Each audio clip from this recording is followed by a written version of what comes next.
What is one thing every pregnant person should ask at their very first prenatal visit? They should ask, and doctors are still perpetuating this. If you could give one piece of advice to someone who wants a safer, calmer birth, what would it be? What's not commonly known is that This is the Water Your Garden podcast. I'm Sarah Michaels. This episode is all about you, your chance to water your own garden, pour into your own life, and grow. Welcome to Water Your Garden. We are recording today's episode while I am about 11 and a half weeks pregnant, and one of my first times talking about it on the show. Today on the show, we are learning all about natural birth together. So this is something that I'm interested in, I'm exploring. Everything that we talk about in this episode today is very much exploration and learning about natural birth and learning about all of the options. So on our guest today, we have Beth Barbeau, who has 40 plus years experience in holistic midwifery and family care. She is the founder of Indigo Forest, and she is a wealth of knowledge when it comes to natural birth. I'm asking her all of the beginner questions, and we could talk for hours. If you have any questions about natural birth or just learning about different birth experiences, this is a fantastic episode for you.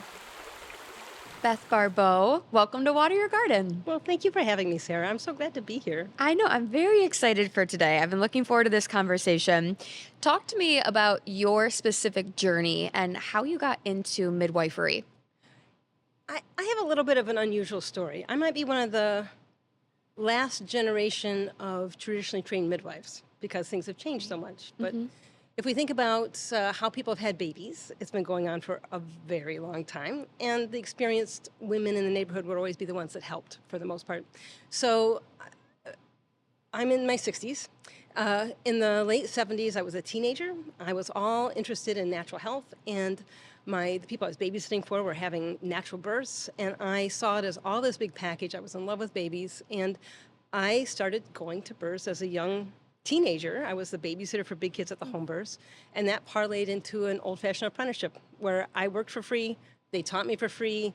When I was about 18, this started to happen, and after 20 births, they let me clean out the tub, and then they let me push on her back, and and that went on. So it's a really organic way to learn the craft and the art and the science of being a midwife. And so How did you find these home births? You said you were in your teenage years. Yeah. I wouldn't even know how to go about that. Well, let's take back the younger generation to a time which probably seems very old-fashioned. Like, to me, it's my life. But, in 1978 and 79, there wasn't the internet. It did not exist. There were not cell phones. There weren't any of that. Sounds amazing. And there were small bookstores like Walden Books in the mall, right? There was no section of birth and parenting. There wasn't even one shelf of birth books. So my mom was very interested in natural health because she had had 5 years of infertility after she got married. She couldn't get pregnant. Somebody suggested she see a chiropractor. It was probably one of those first-generation chiropractors in the late 50s.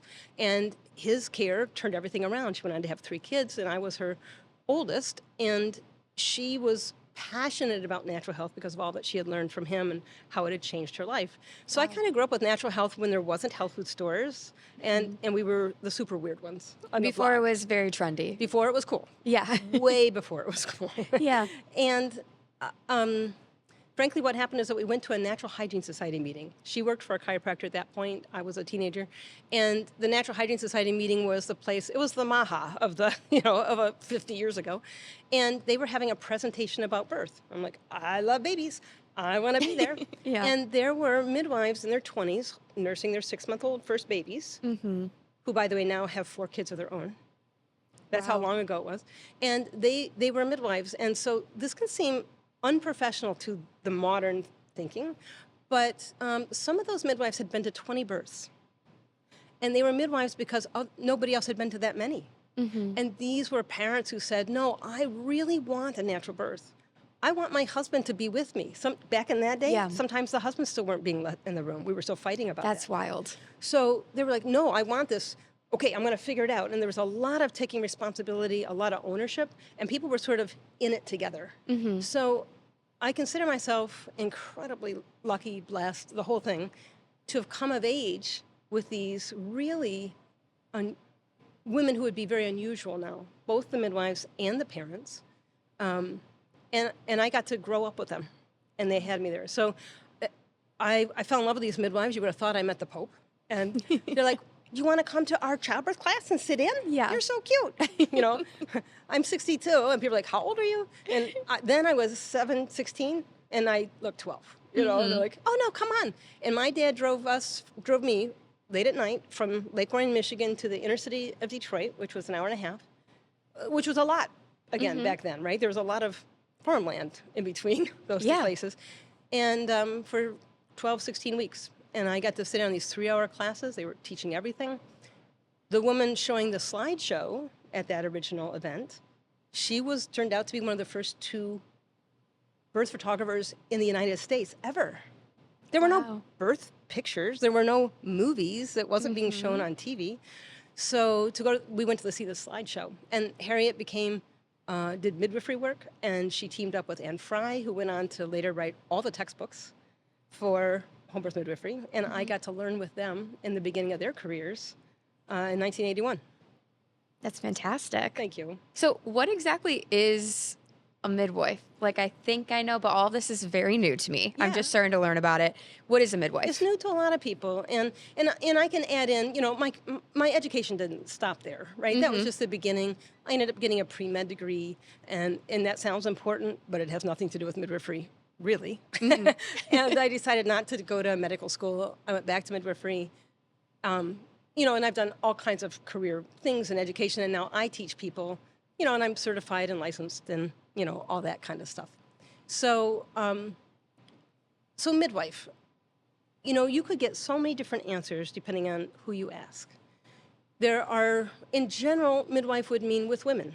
It would mean that a guide, it's someone to walk along. It's someone who is an expert in normal birth. It's a really important distinction between someone like an OBGYN, where, you know, in these times, I would imagine that a lot of people actually think like, oh, having a baby, you need to go to the OB. That's how you do things. That's the first thing I thought of when I got pregnant was, oh, I need to make my first prenatal appointment. Yeah. And how long was that appointment? How long did you see the doctor? I'm already forgetting. My very first appointment. The doctor, not all the other people. How long did you? I will say I think I got lucky. I know that for myself, where I'm going to see a rotation of doctors. The doctor I saw the first time was really great. Yeah, nice. She talked to me for a while. No, I'm already mixing things up. That was my second appointment. That was right after the ultrasound. My very first appointment, I think they just did my blood work to ensure that I was pregnant and I left. Yeah. Yeah. Well, so midwives are experts in normal birth. And most births are normal. The greater proportion. Birth is made to work if no one's there. So I'll give you a little, this is a piece I like to start with because it's kind of shocking to think about. For you to be here today, for me, all of us, to be here now, anyone listening, there's about 10,000 generations behind you of your ancestors, of successfully birthing women. 10,000 women had a baby that lived long enough to have their own baby that lived. Long enough to have a baby who lived 10,000 times without break. That's the success story that you are. Birth is made to work if no one's there. So you really need experts in normal birth, even if there may be medical special things that need to be paid attention to. Knowing normal is a really important landscape piece to help normalize it for mothers. So midwives could be 2 different kinds, or maybe several different kinds. One might be what we call traditional midwife, lay midwife, direct entry midwife. That's what I was and most of us were. Now there's also something called certified professional midwife, or CPM, or licensed midwife, LM. So those are ways of getting certified through organizations and then through your state, and more the states are asking the home birth midwives to be licensed, and then they get involved with their choices of care to some degree.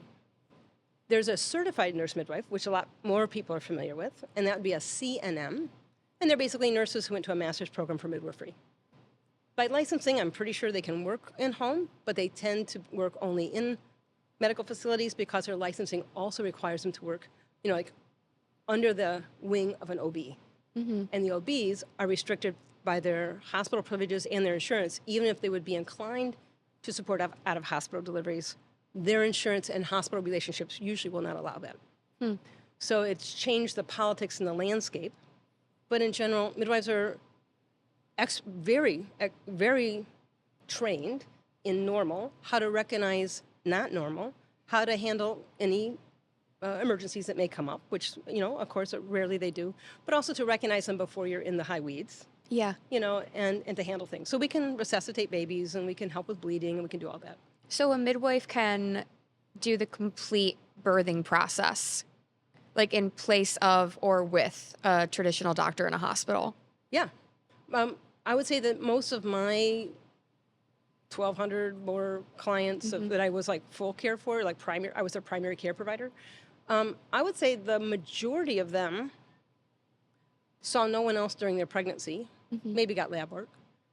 And for the majority of them, I was also their primary care person for their baby until after the first few weeks. Wow. So they might see only me for a whole year. What do you think the benefits are of a natural birth? Oh, I love this question.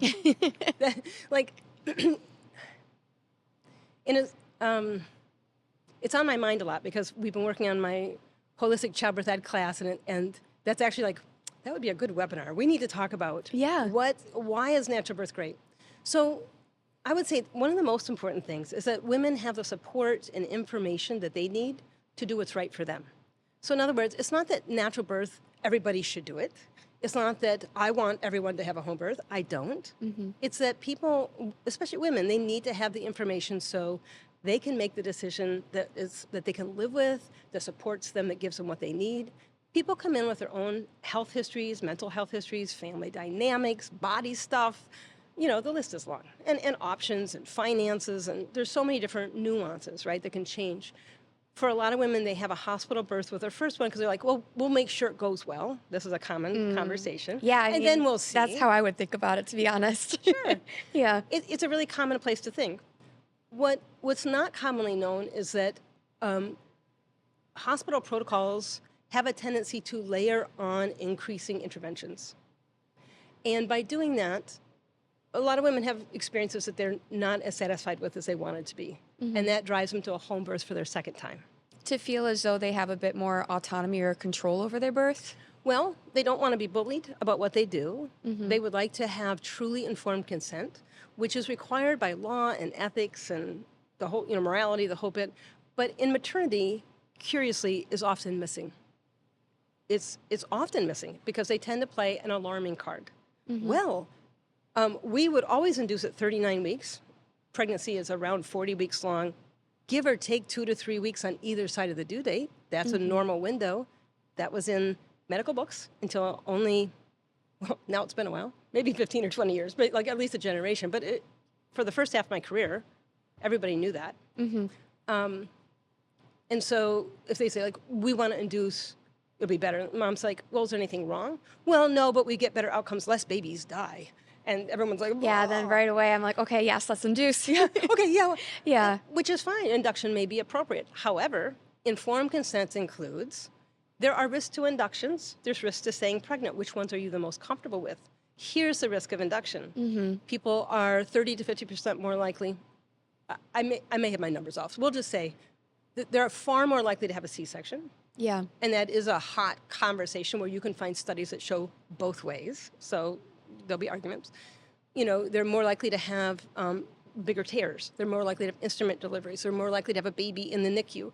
They're more likely to have a baby that's not actually as old as they think it is, because ultrasounds are notoriously inaccurate. And you end up with a 37-week baby instead of a 39-week baby. That's a big difference to a baby. The last couple weeks, they're growing a lot more brain. They're putting on fat. They're getting fat pads in their cheeks so they can suck better, so they're not as hard to nurse. They sleep longer when they eat.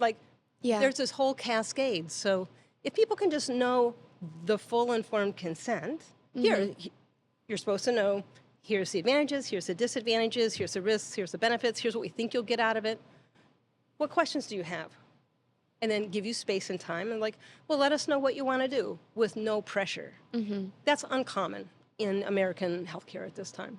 So the advantages of a natural birth, to go back, that's okay. Yeah, of course. Yeah, I'm like, please. No, I'm just like listening to everything you have to share.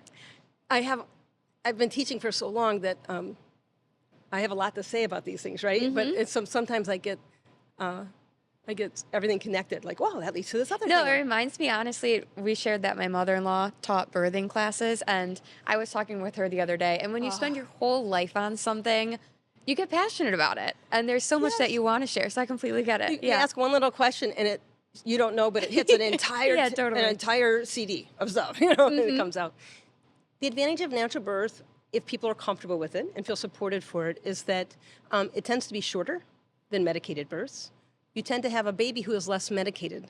It does mean that they are less likely to have jaundice, which could increase separation after the birth for medical treatment.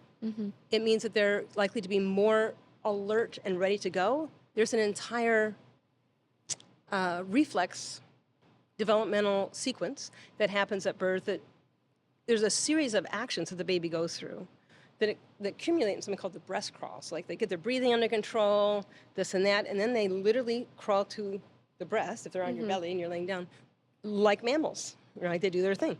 And it turns out this is super important for them. It's not like frosting acute. It's really important for all kinds of sequencing for their brain. It may take 60 to 90 minutes. The better condition they're in other words, if we have a medicated birth, everybody gets medicated. It tends to layer medications, right? So if we induce, we're using synthetic hormones.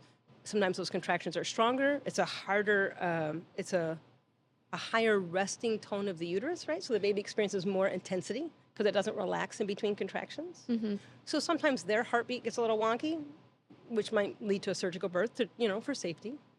We have a lot of sequences. Moms might be more inclined to have an epidural at that point because it's like, wow, that's kind of intense. So there's a whole sequence, and all of these things then affect how do they nurse? How does the first hour go? How that first hour or two goes, it's not a deal breaker, but it does affect a lot how the first day goes, how the first week goes. So a lot of women will feel more comfortable in their bodies and more empowered after natural birth because, well, I guess maybe the short answer that I should have started with is when someone is not medicated, and by the way, it can be, it's not like this agony necessarily, it's quite a bit different than people think. But when they're not medicated at birth, after the baby emerges, there is a unbelievable hormonal cascade that results in this incredible bonding and all that kind of stuff. And so that hormonal cascade is what puts birth into the rearview mirror. It gives women this like, oh, I did it. And that's that exciting look you see on everybody's face, on all these birth videos on Instagram. That is a chemical experience for the mom and baby, and there's nothing like it. There's no orgasm in the world compares to that kind of sensation. It does not come when you're medicated. If you have an epidural and there's no pain, the body says, oh, no pain, so we'll take off that little sequencing. That cascade doesn't happen. You don't get the same hormone rush? No, because you've pulled the plug on the hormone sequencing. Now, I'm not saying you don't bond with your baby. I'm not saying that it can't be amazing. I'm not saying it's a deal breaker. I have clients for whom an epidural was a beautiful thing. They love their kids and everybody's fine. I want to be really clear, right? It's not like fear-mongering.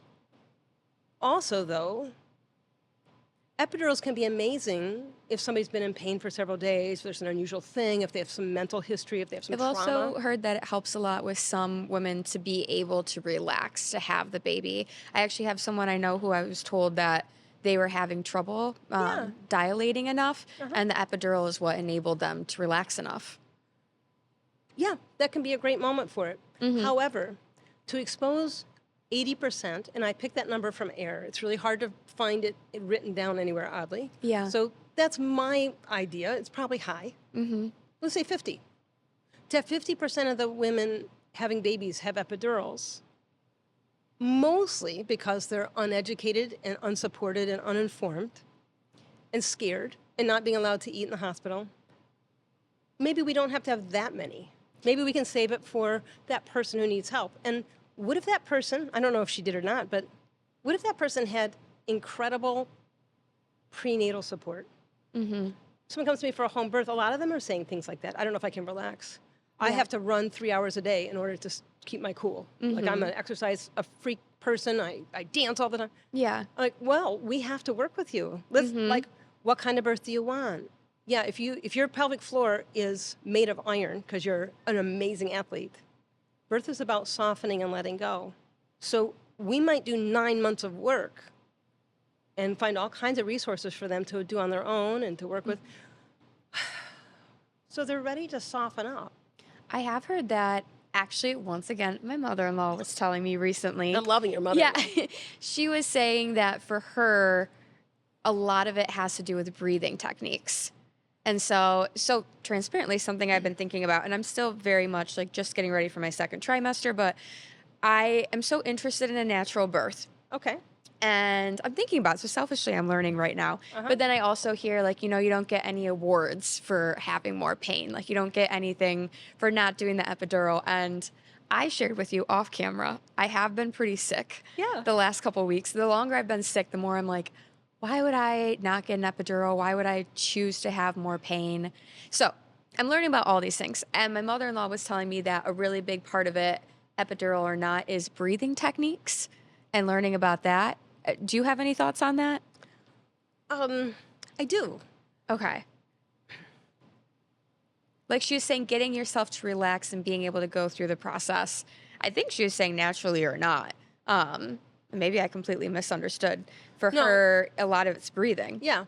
So I have a contrary opinion in life about it. Yeah. So, and I love your mother-in-law already, so I'm trying to, I want to say it right. So there can be a lot of value to breathing techniques, and there's plenty of people who go through hypnobirthing or some breathing classes and different things, and they find that it's extremely valuable to them. They lean into it, and they love it. I am all about whatever works for each person. Now, way back in teaching the childbirth ed courses and the breathing, and what came out of it was my husband at the time was a stunt person director. Oh, wow. Did choreography and stuff like that. And I was talking to him about breathing techniques, and like when I got pregnant in my late 30s. My first baby was at 37. And I was like, the breathing, I don't know. And, he does lots of research and things like that. And he said, well, what the studies show, and I've never heard the birth people say this, so I'm repeating it from another direction. Yes. Right? He goes, for someone to rely on an unfamiliar breathing pattern in times of acute physical strain or stress, because he did martial arts and stuff, he said it takes over a decade of practice. Oh, wow. Because otherwise, when you get under stress, your body just resorts to what is familiar. And I thought, oh, that makes sense. And so for most of my career, unless my clients were, like, they wanted those kind of courses, it was like, absolute, like, go where you're led. Totally great. But if they were asking me, do I have to do that part? I kind of don't want to. I'm like, no, you'll keep breathing. Again, of the 10,000 generations of women who had babies, for you to be here with this special little baby, how many of them had a breathing class? No idea. How about, I mean, we know that 100 years ago, nobody was taking a breathing class. So if anybody, it's the last few generations. Did your mom take a breathing class? Do you know? I don't know. I haven't asked. Yeah. So and grandmas didn't have a breathing class. So we're talking 9,000, most of them. Nobody did. So we'll keep breathing. It can be true that in labor, there can be moments where having some coaching around your breathing, like, let's slow that down. Come on. 1 in, 2 out. Here we go. Come on. And so when things get intense, there's intense parts of the journey. Sometimes having some coaching around the breathing, come on, in your nose, out your mouth, can be helpful.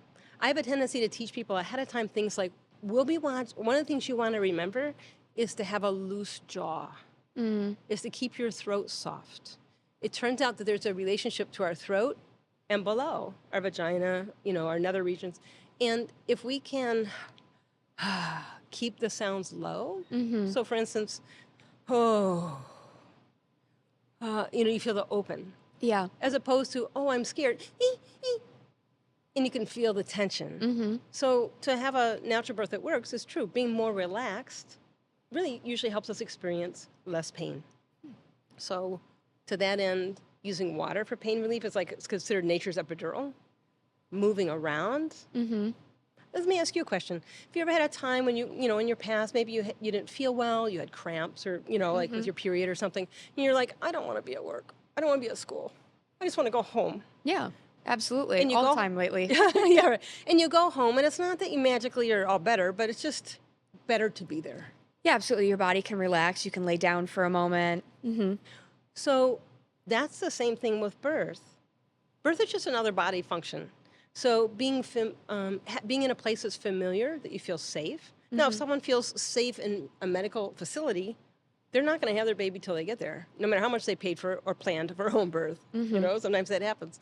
But it's that familiarity. So whatever it takes to help, because we are mammals, in addition to being these higher thinking humans, mammals need to feel safe for the hormonal cascade to work, right? So whatever that means. So in other words, relaxing, being supported, having food, not having food and water be restricted, that can set a lot of alarm bells on a physical level.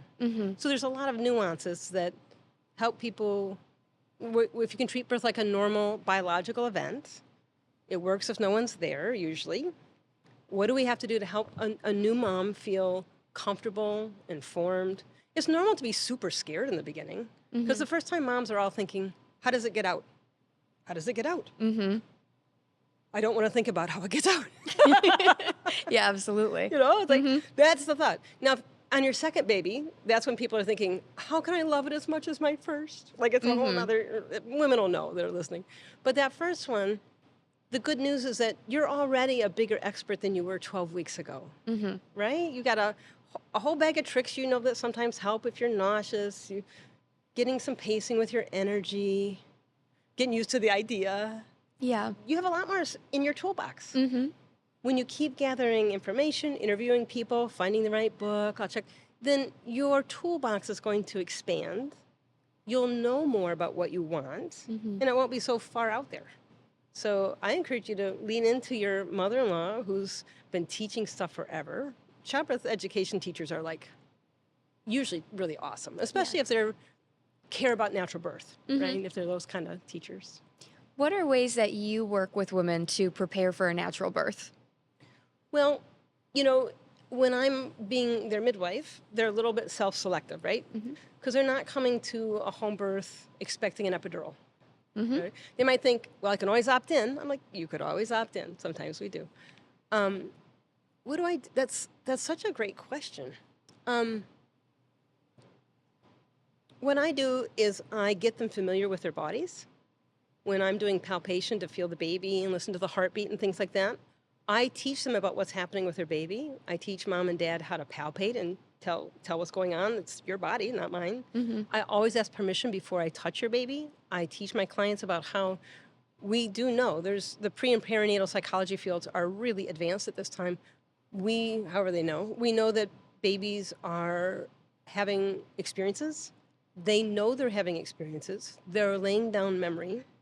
And although by the time they're maybe 3-ish, it'll be in the unconscious field, it's still a part of their entire body-mind system. And so I teach parents to talk to their babies. I always politely say hello to the baby before I touch moms. How early do you start talking to the baby? Right away. Oh, really? Yeah. If I was touching mom's belly, at 9 weeks we're not usually touching bellies, and it depends if I have different ways of listening to heartbeat. So I could do a Doppler, that handheld microphone type of thing that people are accustomed to, that is basically sound waves. But it is a type of ultrasound. It isn't neutral for the baby. I do have a lot of clients who don't want that used with their baby. So I also have a fetoscope, which is kind of like a specialized stethoscope for bellies. And that I'm not going to hear the baby at 10 weeks with that, right? It's going to be more like 16 to 20 weeks. But they're feeling movement and different things. So I'm doing a lot of educating, a lot of bringing them into the picture, a lot of slowing down for their questions. I'm discussing nutrition at length, because if they feel better, if their ankles aren't swollen, if they're having good energy, they're going to feel better going into it. And we develop a relationship. So I'm doing a lot of educating. I'm giving them videos. I'm sending to the blogs. Most of them, if they've never had a baby, I would really strongly recommend a childbirth ed class. It gives them a comprehensive bunch of information. I normally wouldn't do a home birth with a brand new couple who's never had a home birth, never had a baby, if they hadn't done a childbirth ed course. There's a lot of needing to be educated, but then you know what can come up, right? They know how to handle it if we need to transport. They know that early labor is not a time to stay awake and start working. They know that they're supposed to sleep, and that will, like, how we actually look at labor, so they're a lot more comfortable with the realities instead of like, it's the first contraction, I don't know what to do next. Yeah, like, that would be me. well, it's just because you haven't gotten there yet. Lack of education. Yeah. In your first trimester, you're not figuring out labor. Yes. Yeah, right? I was giving myself some time for that. Yeah. You'll naturally be ready for it when the time is right? The first trimester is about getting used to the idea. It's having your body get used to the idea. It's just getting survival a little bit. It's a lot of survival. You get so tired, right? And you have to get oriented, right? So as you feel better, you will have more of your usual resources back available to you. Yes, I would honestly say this morning was probably the first time. And like I said, I'm like almost 11 and a half weeks. This morning was probably the first time since I was 5 weeks that I woke up and I felt like decent. Oh. I honestly, like, I got up. I didn't feel like I was like gonna puke right away. Like the sun was shining. I literally took a second and I was like, I feel like a version of my former self. Yeah. Like I could feel my personality and stuff a bit more. And like the first time in weeks, honestly, for me, I don't know how common that is. It's completely normal. Isn't it lovely? I have people who don't have that feeling till after 16 or 20 weeks sometimes. I feel very lucky that I don't even know like what the future holds, but like the fact that I'm feeling a little bit better like yesterday and today, I feel very lucky for that. So you get to savor it, enjoy it. Yes. Don't spend the currency too fast, right? A lot of people are like, oh, time to clean up the house. Literally, I was like, oh my gosh, if I have this energy, can I get things done again? Right. Yeah. Boink. Yeah. Thanks for playing. Yeah. You can spend it, but you might set yourself back. So I like to explain to people that pregnancy is a great precursor to parenting.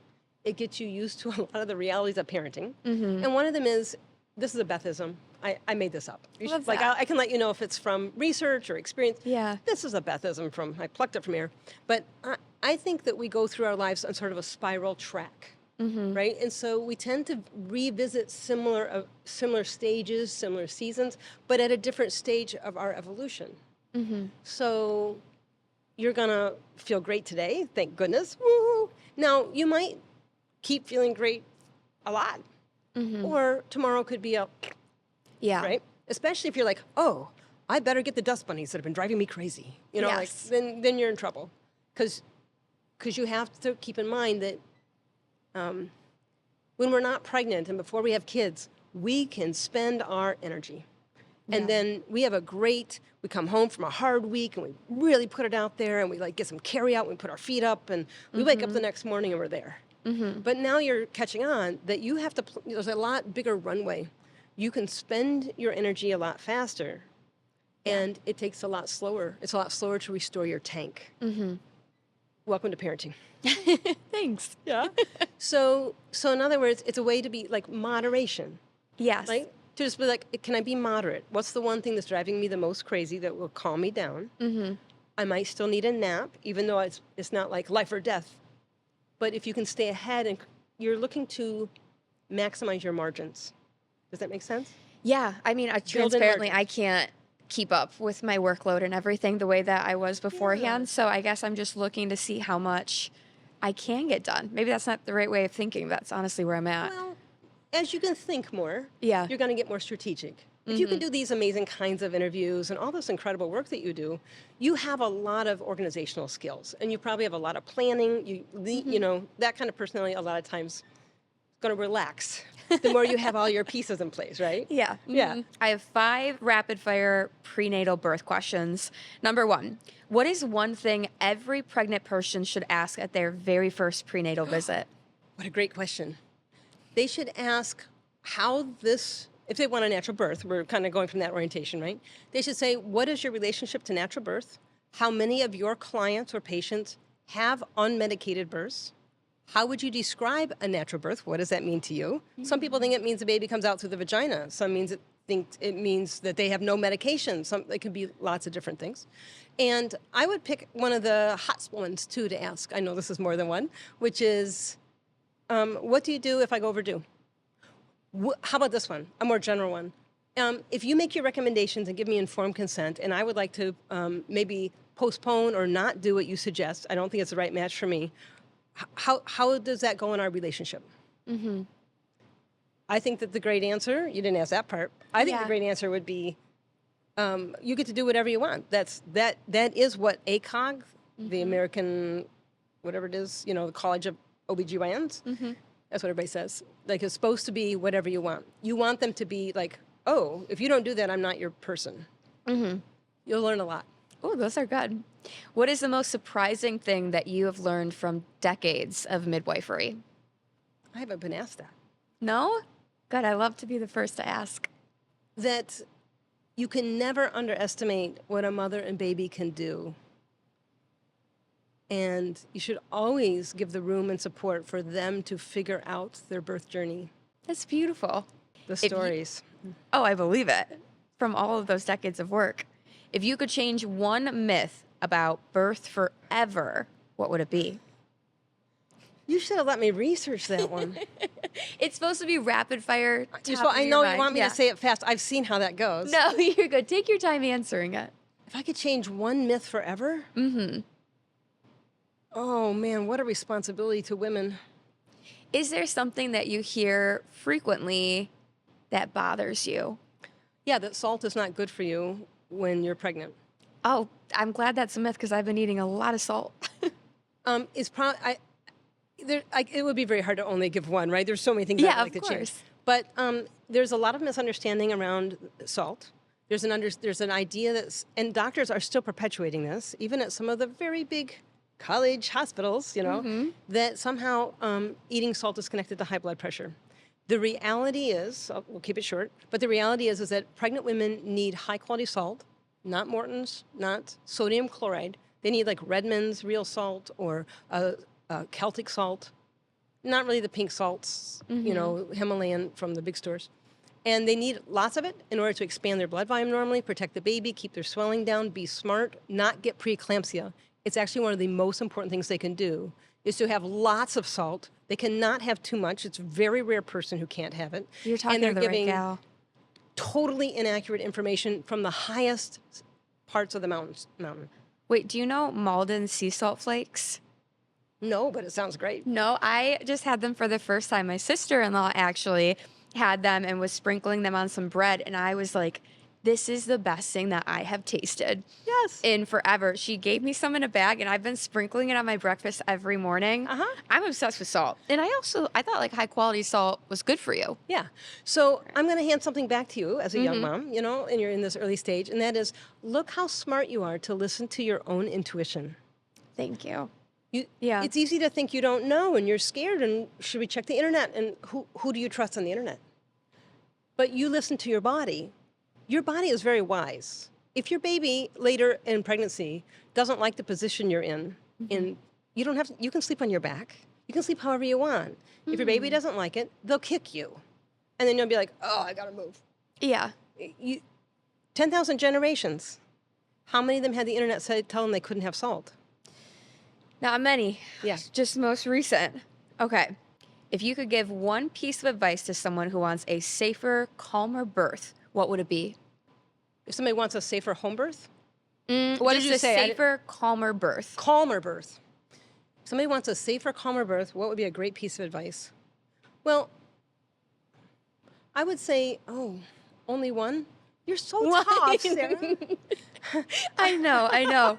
Just one for now. I talk in paragraphs. I know. Okay. One piece of advice. One piece of advice to have a safer, calmer birth. I would say to feel informed and have additional support for you and your partner or your husband. In other words, a professional doula, an experienced relative. Doulas are just standing in for the experienced relative. Your mom, your mother-in-law, your auntie, your sister who had babies. Some women have typically given birth with other women. So you need somebody who's confident and can help support the two of you, the three of you. They're not getting in between. But professional support and information would probably go the biggest distance these days. Beautiful. What is one tip for supporting someone right after they've given birth? These are the best questions ever. Thank you get the award you. of best interviewer. Like, Thank you. major. I'm going to take that to heart. Oh, I love this question. You should ask this question all the time. The way to have a great postpartum is to cuddle up with your baby and stay home.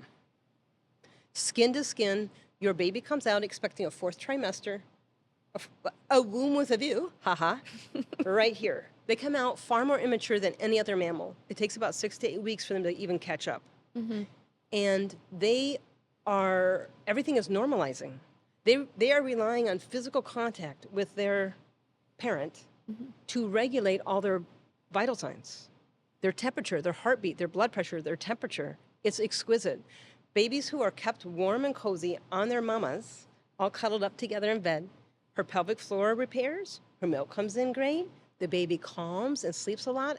Most of my clients, the lion's share of them, when I go to their house for the 1-week checkup, I've already been there twice since the baby, how you doing? How you getting sleep? They're like, I'm doing pretty good. We only get up about 2 or 3 times in the night, and we just fall back asleep.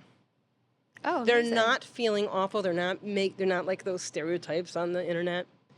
I feel like I just expect to feel awful because, to be honest, most everyone I've talked to have said that they feel awful for a while. Well, there's some truth, right? Like, we can expect babies to have their nights and days mixed up for several weeks. That would be normal. So new parents need a lot of advice from somebody that they trust and will listen to, who knows, that says, hey, you really do have to sleep when the baby sleeps. They're going to be taking cat naps. They're going to fall asleep for half an hour. Moms need to be like a mommy kitty, right? Like in bed and kind of falling asleep too, because they need those naps, because you're going to be up from like 11 at night to 4 in the morning sometimes for a while. So it can be a little rocky, but the calmer the birth, the less separate. So like a natural birth is more likely to be a vaginal birth, and it's more likely to have less separation for mom and baby after birth. The less separation, the more calm the baby is. Right? So all of these sequences are like, do you want a baby who naps? Do you want a baby who doesn't cry their brains out all the time? Do you want a baby who is not freaked out about something in their mouth because people just routinely did stuff? If they know that they haven't been separated, they're so calm. I have a story about this that you might be, I don't know if you want one, because this is the rapid fire part. No. That was my last rapid fire question. Those are great. I want to remember them.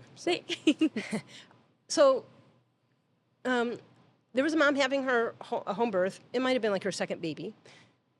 We always go to their house a month before the due date so that we can kind of get on call. We see that they have their kit and all their supplies. We kind of see how to get to their house when it's not urgent. And we meet the relatives who are nervous, the nervous relatives. There was a grandma there, like I think it was her mom, who was really like not into home birth. But I came across okay. We got her reassured. I answered the questions like, this is what I do if they don't breathe, and this is what I do. So we were all come down. The mom had a great birth, hugged the grandma later, was like, that's the best. The grandma calls me 3 or 4 days later, and she has like 8 grandkids. And she said, I just needed to talk to you. I am so worried about that baby. Now, if a grandma is worried, I'm worried. Grandmas know. I'm like, what? She goes, it just sleeps all the time. And I said, oh, that could be bad at this time. Like, so does it wake up? Does it wake up to nurse? She said, oh yeah, it wakes up to nurse. I said, does it wake up and look you in the eye a couple times a day and just give you a little hello? She goes, oh yeah. They wake up, they look at you, they look happy, they nurse, and then they just go back to sleep. That's all they do is just sleep and eat. I said, what's the problem? She said, none of my other 8 grandkids have been like this. They all need to be walked. They all need to be jiggled. We're not doing anything for the baby. I said, but you're describing normal. And this grandma literally had an epiphany on the phone. She was like, what do you mean? I said, that's how babies are supposed to be. That baby, as opposed to, I knew the stories, of your other grandbabies, has not been ever away from its mother's arms. It's never had other people touch it roughly. Every time, and I think I might have even resuscitated that baby. I ask before I resuscitate the baby. This baby knows me. I've been saying, hi, it's your helper, it's your midwife. It's like, hi, looks like you need some help. You ready? Nobody lost a brain cell for treating the baby. How would you feel if you needed help and were scared? And everybody's like, yeah. No, you need some help. You ready? the baby had not been traumatized. And the baby was behaving like a normal baby. And I'm telling you, most people don't know what a normal baby looks like anymore. That grandma became an evangelist. I had to like rein her in a little bit. She was like, everybody has to do this. I'm like, well. Okay.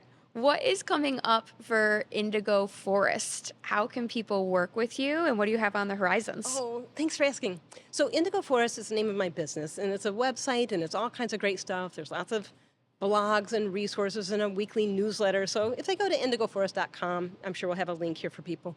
They can get all kinds of good stuff.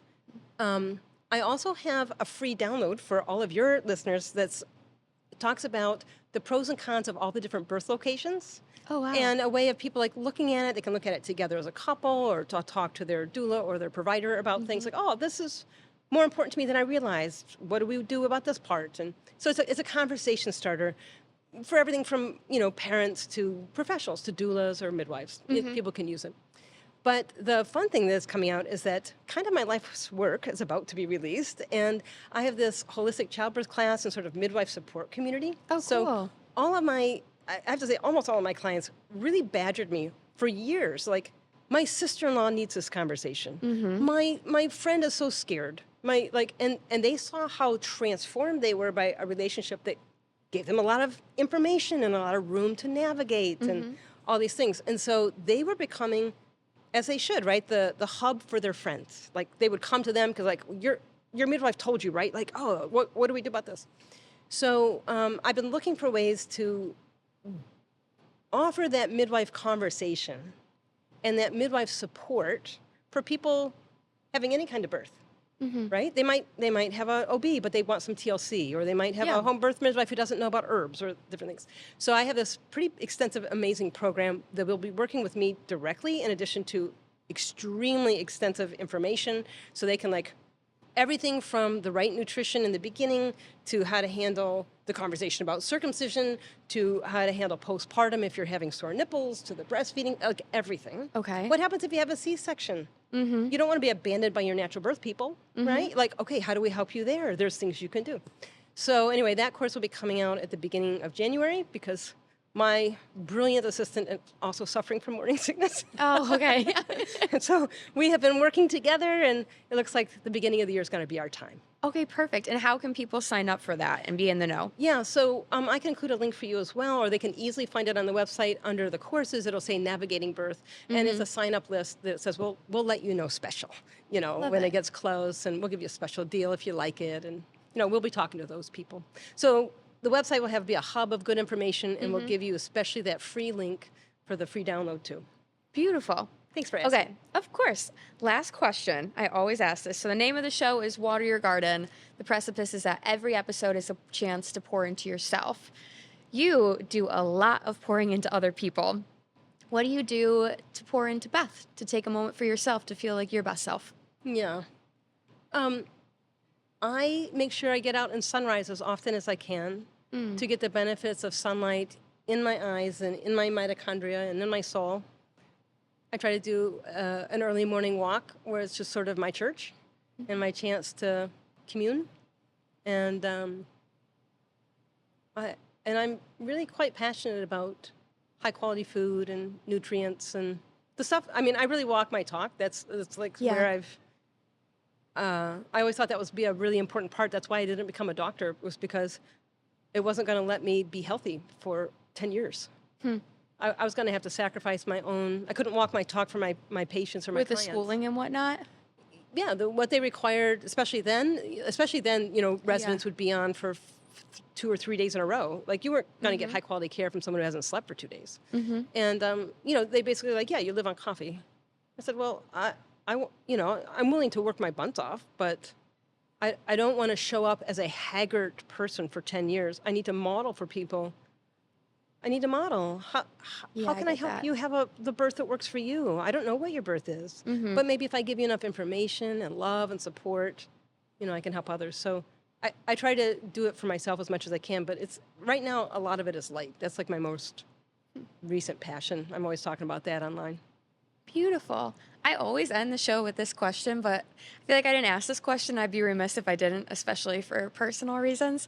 Nutrition-wise, What is your top nutrition tip for expecting mothers?